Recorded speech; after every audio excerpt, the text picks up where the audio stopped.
Bilkis Bano case को लेकर असदुद्दीन ओवैसी का बड़ा बयान सामने आया, जहां उन्होंने बीजेपी पर बड़ा प्रहार किया और बीजेपी से बड़ी मांग की है। बता दें कि बिल्किस बानो मामले में सुप्रीम कोर्ट के फैसले पर एआईएमआईएम अध्यक्ष असदुद्दीन ओवैसी ने खुशी जताई है।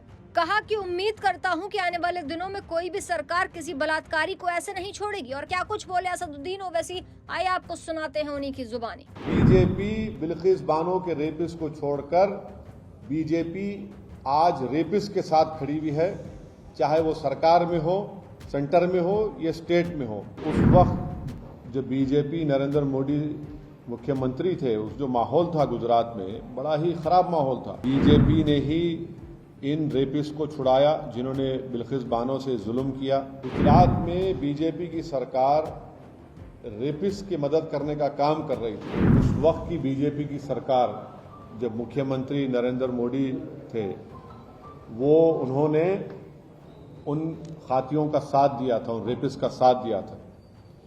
बिल्किस बानो का रेप हुआ, उनकी मासूम बच्ची का कत्ल हुआ और बिल्किस बानो ने ये लड़ाई खुद से लड़ी इंसाफ के लिए, अपने इंसाफ के लिए। तो जो उस वक्त जो बीजेपी नरेंद्र मोदी मुख्यमंत्री थे, उस जो माहौल था गुजरात में, बड़ा ही खराब माहौल था। तो इसीलिए इस ट्रायल को महाराष्ट्र में शिफ्ट किया गया। और ये बात आपको याद रखना चाहिए कि बीजेपी ने ही इन रेपिस्ट को छुड़ाया जिन्होंने बिल्किस बानो से जुल्म किया। बीजेपी के लोगों ने उनके गलों में गुलाब का हार डाला और इससे बीजेपी की महिलाओं के लिए जो लड़ाई है, जो इंसाफ की बात करती है, वो बीजेपी एक्सपोज हो जाती है। दूसरा पॉइंट उसमें यह है कि आज कोर्ट ने क्या कहा, सुप्रीम कोर्ट ने कहा the state of Gujarat acted in complicit with the convicts, यानी स्टेट ऑफ गुजरात खुद इन रेपिस्ट के साथ कॉम्प्लिसिट थी। बुनियादी बात यह बेसिकली ये है कि गुजरात में बीजेपी की सरकार रेपिस्ट की मदद करने का काम कर रही थी। और ये बात आप भी जानते हैं कि उसमें बीजेपी के दो एमएलएज ने ये एंडोर्स किया कि इन रेपिस्ट को छोड़ दिया जाए। और एक बीजेपी के एमएलए ने उनको संस्कारी भी कहा था। आज सुप्रीम कोर्ट ने ये साफ कर दिया कि गवर्नमेंट ऑफ गुजरात, जो बीजेपी की सरकार है वहां पर, उन्होंने बिल्किस बानो के रेपिस्ट को छोड़ने में मदद की, फ्री किया, और जबकि उनके पास ये इख्तियार नहीं था। मैं सुप्रीम कोर्ट के इस फैसले का वेलकम करता हूं, खैर मुकद्दम करता हूं और उम्मीद करता हूं कि मुस्तकबिल में, फ्यूचर में कोई भी सरकार इस तरीके से एक्ट नहीं करेगी जिससे रेपिस्ट को छोड़ दिया जाए।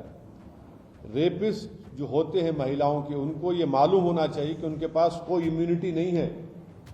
और अगर कोई रेपिस्ट ये समझ लेगा कि मेरे पास एक रूलिंग पार्टी का आइडियोलॉजी का मैं मानने वाला हूं तो मुझे सरकार छोड़ देगी, वो उनको ये समझ जाना चाहिए कि पॉलिटिकल आइडियोलॉजी से आपको नहीं छूट मिलेगी। और आखिरी बात यह है कि इस तमाम चीज़ों में हम यूनियन होम मिनिस्ट्री के रोल को भूल जा रहे हैं। यूनियन होम मिनिस्ट्री के आज जो वजीर हैं जनाब अमित शाह, उन्होंने अप्रूवल दिया था इनका रिमिशन और प्रीमेच्योर रिलीज के लिए। और एक जुलाई 11, 2022 का लेटर है यूनियन होम मिनिस्ट्री का। हम पूछना चाह रहे कि क्यों अमित शाह की होम मिनिस्ट्री ने इस तरह लेटर दिया। तो इससे बात साफ जाहिर होती है कि नरेंद्र मोदी जो नारी शक्ति की बात करते हैं, ये सिर्फ जुमलेबाजी है। और इन्होंने यहां पर बिल्किस बानो के रेपिस्ट को छोड़ने का जो काम किया, इससे एक्सपोज होते हैं। अब बताइए बुलडोजर कहां चला गया, ठोक देंगी पॉलिसी कहां चले गई। बीजेपी बिल्किस बानो के रेपिस्ट को छोड़कर बीजेपी आज रेपिस्ट के साथ खड़ी हुई है, चाहे वो सरकार में हो, सेंटर में हो या स्टेट में हो। बीजेपी की सरकार ने इनको छोड़ा। और क्यों छोड़ा? इलेक्शन से पहले छोड़ा, गुजरात के विधानसभा के चुनाव से पहले। अब बीजेपी इस जजमेंट के बाद खामोश क्यों है? बीजेपी आज बीजेपी को खामोशी छोड़नी चाहिए। हम ये डिमांड करते हैं कि बीजेपी और नरेंद्र मोदी की सरकार बिल्किस बानो से माफी चाहे, बिल्किस बानो से माफी चाहे, क्योंकि सुप्रीम कोर्ट ने ये कह दिया है कि आप, माने सुप्रीम कोर्ट के वर्ड्स क्या हैं, the state of Gujarat acted in complicity with the convicts. तो मेरा डिमांड ये है कि नरेंद्र मोदी की सरकार बिल्किस बानो से माफी मांगे, उनको अपोलोजाइज करे।